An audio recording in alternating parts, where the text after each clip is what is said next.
estatais, e eu sei que você tem uma liberdade na mão para construir seu plano. Ninguém está te mandando, não. Você está colocando a sua alma e o seu conhecimento nesse plano econômico. O Jair evolui com uma velocidade muito maior que os economistas brasileiros evoluíram e que os presidentes passados evoluíram. Uau!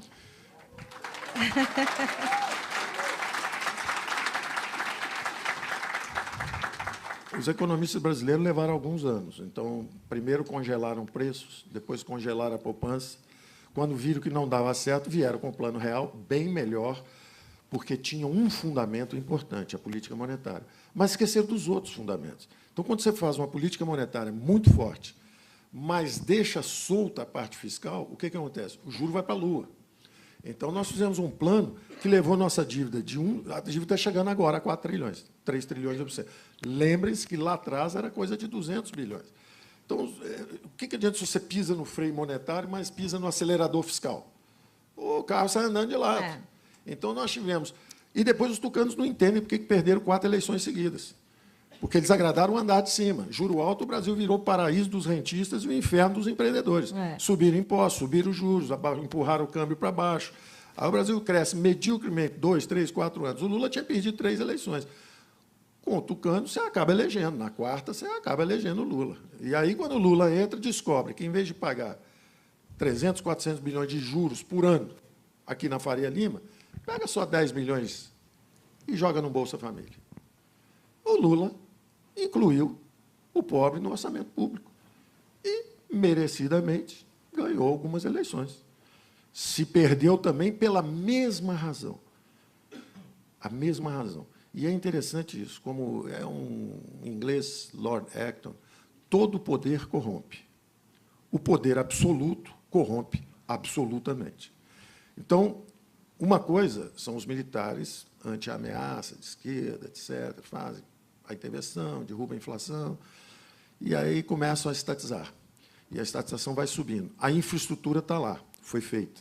Telebrás, Eletrobras, Siderbras, Portobras, Nuclebras, está lá, enorme. Ora, a democracia, isso é uma chuteira 44 de um jogador de futebol, de um back do Corinthians.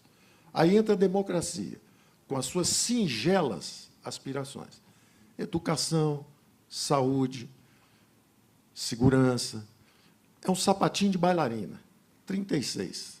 Você está com a chuteira 44. O que é um bom governo? O governo que faz a reforma do Estado.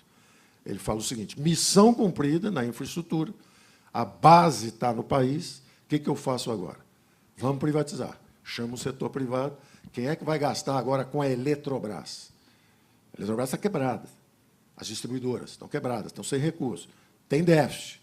E tem que investir nos próximos anos, se o Brasil for crescer.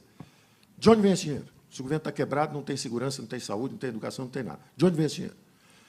Privatiza, vende a chuteira 44, mata a dívida.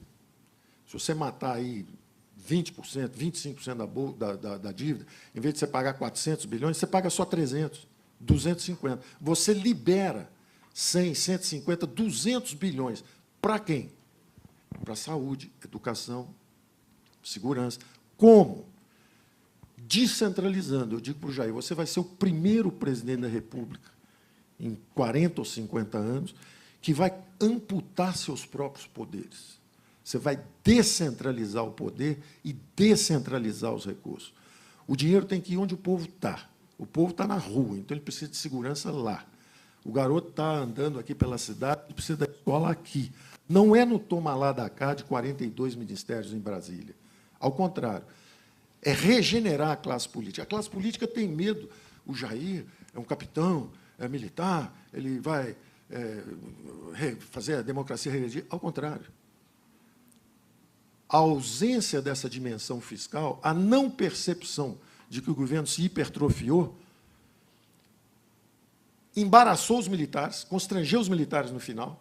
O que aconteceu no final? No meio de um choque do petróleo, o Delfim, querendo ser o primeiro sucessor civil, presidente civil, na melhor das intenções, tentando comida barata, crédito para a agricultura, etc., saiu empurrando, combinou uma demanda frouxa com o choque do petróleo, a inflação começou a subir para 100, para 200. O governo militar, apesar de ter colocado o Brasil para crescer, etc., sai sem graça, recua.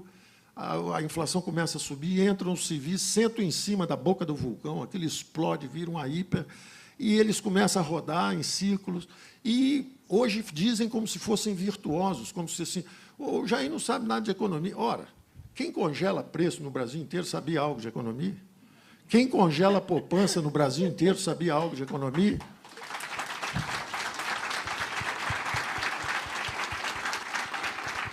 Quem bota Melhor não saber juros, assim, né? Quem bota a taxa de juros a 70% ao ano, no ano seguinte 60%, no ano seguinte 50%, passando uma década com juros astronômicos, isso faz o câmbio afundar, então você desindustrializa o país e se endivida em bola de neve, aí queima 50 bilhões de dólares, aprova uma emenda da reeleição de forma suspeita, um erro fatal.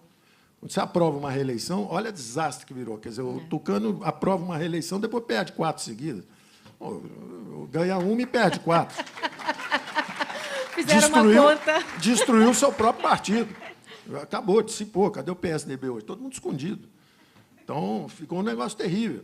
E não tem erro novo que o PT tenha cometido, não. Ele só cometeu... Eu disse isso à presidente Dilma. Falei, olha, o seu erro foi cometer todos ao mesmo tempo, numa intensidade nunca vista.